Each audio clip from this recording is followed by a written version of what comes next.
একদিকে তো প্রাইসটা অনেক বেশি, 2,58,000 বা 60,000। তো সেই ক্ষেত্রে যদি কোয়ালিটিটা যদি ডেট্রয়েট করতো, তাহলে কিন্তু হতাশাটা দুই দিকে থাকতো, যে আমি অনেক দাম দিয়ে একটা প্রোডাক্ট কিনছি, কিন্তু সে প্রোডাক্টের আমি কোনো গুণগত মান ঠিক পাচ্ছি না। তো আজকে আমাদের নিজস্ব উদ্যোগে বাজুস 2007 সালে প্রথম ক্যাডমিয়াম পদ্ধতি থেকে আপনার সনাতন পদ্ধতি থেকে ক্যাডমিয়াম পদ্ধতিতে উত্তরণ করে, এবং খুব স্ট্রংলি বাজুস এটা মেনটেন করে। তৎকালীন যে সভাপতি এবং সেক্রেটারি এবং আরও যারা ছিলেন, তো 2007 সাল থেকে কন্টিনিউয়াসলি কিন্তু আমরা ডেভেলপ করে গেছি, এবং আজকে আপনি যে কোনো জায়গায়, বাংলাদেশের যে কোনো জায়গা থেকে অর্নামেন্টস কেনেন এবং সেটা আপনি হলমার্ক দেখে আপনি কিনতে পারবেন। পদ্মা সেতু, মেট্রো রেল এবং এলিভেটেড এক্সপ্রেসওয়ে নির্মাণের গর্বিত অংশীদার বসুন্ধরা সিমেন্ট, এবং কোয়ালিটি আপনি অ্যাকুরেট পাবেন। তো এই জায়গাটাই আমাদের সবচেয়ে বড় সাফল্য।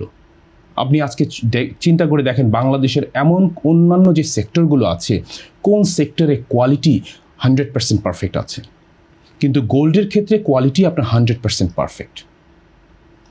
এখন আপনি প্রশ্ন করলেন যে হলমার্কের ক্ষেত্রে কিছু কিছু প্রশ্ন আছে।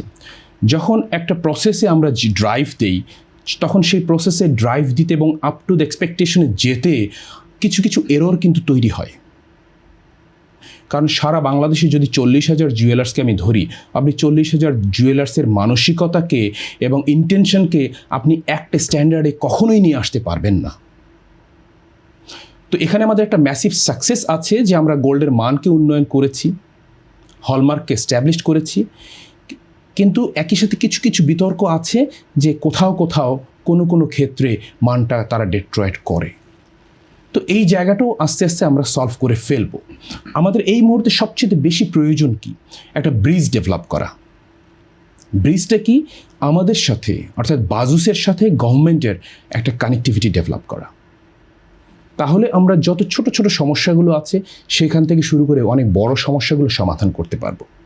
আপনি একটা জিনিস খেয়াল করে দেখেন যে গভর্নমেন্ট পর্যায়ে বিভিন্ন রকমের অধিদপ্তর তৈরি হয়, বিভিন্ন মন্ত্রণালয়ের আন্ডারে, ডিরেক্টরেট।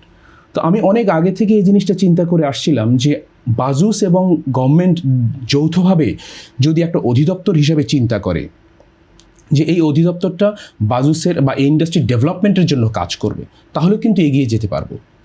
ফাইটটা করছি আমরা একা, আমরা শুধু পুশ করছি, কিন্তু কখনো কখনো গভর্নমেন্ট এটাকে রিসিভ করছে, গভর্নমেন্ট আমাদের ফাইটটাকে রিসিভ করছে না কখনো কখনো। নতুন গভর্নমেন্ট কি আসলে রিসিভ করবে বলে আপনি মনে করেন? আমরা আশাবাদী, আমরা প্রচণ্ডভাবে আশাবাদী।